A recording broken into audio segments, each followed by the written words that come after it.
若曦，回禀宗主。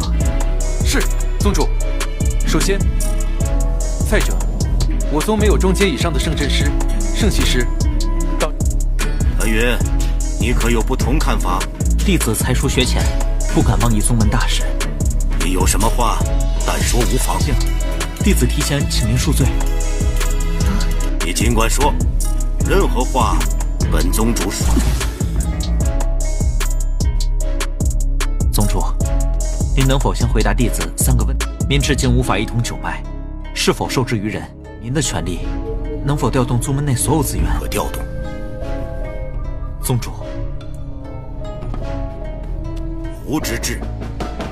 Halo guys, kembali lagi bersama kami Dimza Movie.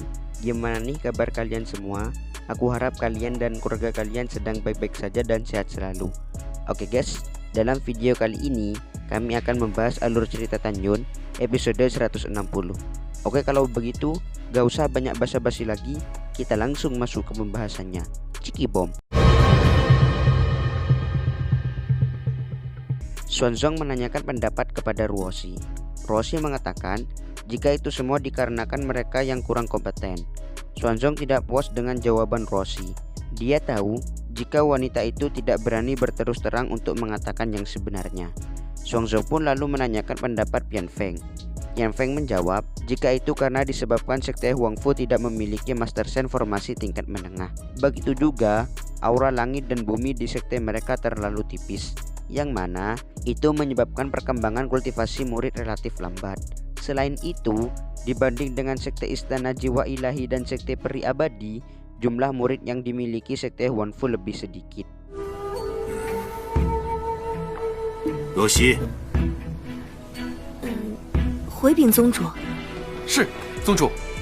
首先，再者，我宗没有中阶以上的圣阵师、圣骑师。 Kemudian Xuanzong menanyakan pendapat kepada Tanyun. Sudah jelas, saat ini Tanyun adalah murid yang sangat penting di sekte Huangfu. Tentu apa yang dikatakan oleh Tanyun akan menjadi bahan pertimbangan. Murong Sisi lalu melirik ke arah Tanyun. Dia penasaran kira-kira apa yang akan dikatakannya. Tanyun memang memiliki beberapa pandangan, tapi dia khawatir jika hal itu akan menyinggung Xuanzong apabila dikatakan di depan umum. Jadi Tanyun meminta agar dia bisa mengatakannya secara pribadi kepada Xuanzong. 谭云，你可有不同看法？弟子才疏学浅，不敢妄议宗门大事。你有什么话，但说无妨。弟子提前请您恕罪。 Setelah mereka berdua memasuki ruangan, Xuanzong mempersilahkan Tanyun mengatakannya. Tetapi sebelumnya, Tanyun ingin menanyakan 3 hal terlebih dahulu. Pertanyaan pertama, yaitu hingga saat ini Xuanzong belum bisa menyatukan 9 divisi sekte Huangfu. Dia bertanya, apakah itu dikendalikan oleh seseorang? Pertanyaan yang kedua, dengan kekuasaan yang dimiliki Xuanzong, apakah dia bisa menyiapkan semua sumber daya di sekte Huangfu? Sedangkan pertanyaan yang ketiga, Tanyun bertanya, saat ini apakah target yang ingin dicapai oleh Xuanzong? 宗主，您能否先回答弟子3个问题？您至今无法一统九脉，是否受制于人？您的权力能否调动宗门内所有资源？可调动。宗主。Xuanzong lalu menjawab pertanyaan Tanyun. Untuk pertanyaan yang pertama, dia membenarkan ucapan Tanyun. Untuk pertanyaan yang kedua, Xuanzong menjawab jika dia bisa saja mengendalikan semua sumber daya sekte, selama itu tidak mengganggu pondasi sekte. Sedangkan untuk pertanyaan ketiga, Xuanzong memiliki ambisi besar untuk menaklukkan dunia. Tanyun pun lalu mengatakan jika dia memiliki cara untuk mewujudkan ambisi Xuanzong tersebut. Xuanzong pun bertanya, apakah yang harus dilakukan? Tanyun menjawab, langkah pertama kali, Xuanzong harus membentuk ulang 9 divisi untuk menyatukan sekte Huangfu. Mulai saat ini, status setiap murid harus sama dan membagikan sumber daya sekte secara adil.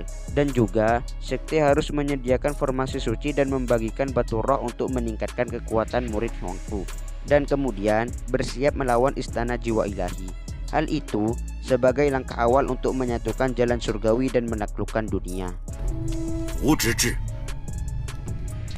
宗主，快，说来听听。副宗门，定九脉，统圣宗。 Xuanzong kaget mendengar saran dari Tan Yun. Dia meminta pemuda tersebut untuk menjelaskannya secara detail.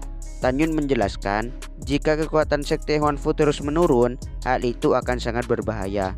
Dengan ambisi sekte peri abadi dan istana jiwa ilahi, tidak menutup kemungkinan mereka akan bersatu dan menyerang sekte Huanfu. Hal itu mungkin saja bisa terjadi dalam waktu 10 tahun ke depan, atau paling lama 100 tahun, yang mana hal yang selama ini sangat dikhawatirkan oleh Xuanzong. Jadi untuk mengantisipasi hal tersebut, Tan Yun berkata agar 100 tahun atau bahkan ratusan tahun ke depan, Xuanzong harus menggunakan semua sumber daya untuk meningkatkan kekuatan sekte. Selama itu juga, Xuanzong harus tetap sabar menanggung penghinaan. Walaupun sekte peri abadi dan istana jiwa ilahi terus melakukan kelicikan terhadap dirinya. Itu semua jika nantinya sekte peri abadi dan istana jiwa ilahi bersatu untuk menyerang. 仔细说说。永恒仙宗和日益衰落，长则数百年，短则数。这正是本宗主所担心的。说。谢宗主，宗主，接下来的100年乃至数百年内，用有限的时间。 Kemudian Xuanzong dan Tan Yun kembali menemui para murid yang lain.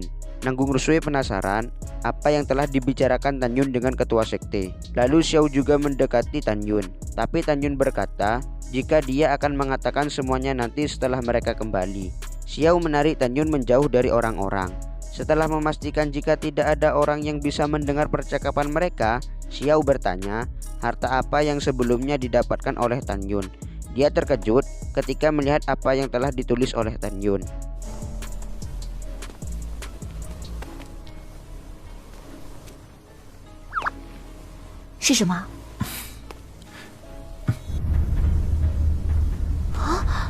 Lalu kemudian Xuanzong menyampaikan sebuah pengumuman penting. Dia berkata jika setelah kembali ke sekte, mereka hanya boleh membicarakan kemenangan Devi Sipil dan tidak berbicara masalah yang lain. Itu karena perjalanan mereka kali ini ke sekte peri abadi sangat memalukan. Xuanzong mengancam akan membunuh tanpa ampun bagi siapapun yang melanggarnya. 所有人听令，其他任何事不得泄露半个字。属下遵命。都起来吧。 Setelah 52 hari perjalanan, rombongan Xuanzong akhirnya tiba di sekte suci Huanfu. Mereka disambut oleh para ketua sekte. Di sini, Xuanzong mengumumkan jika mereka memiliki kuota 1000 murid ranah jiwa janin untuk memasuki ujian tanah abadi. Hal itu merupakan hasil dari kompetisi 4 keterampilan. Devi Sipil adalah paling berjasa karena memenangkan peringkat pertama di kompetisi keterampilan pil. Jadi mulai sekarang, Xuanzong memerintahkan semua murid mengambil pelajaran dari Devi Sipil dan mencontoh keberhasilan mereka. 魂境弟子进入永恒之地试炼的大比中夺魁，此次丹麦。 Xuanzong menanyakan hadiah apa yang diinginkan oleh San Suping sebagai ketua Devi Sipil.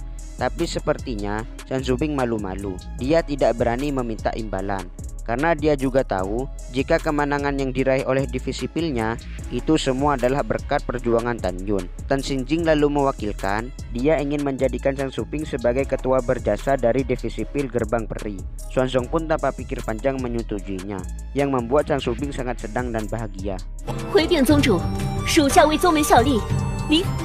宗主，属下本想封宿兵为。好，本宗主卖大比后即可前往仙门。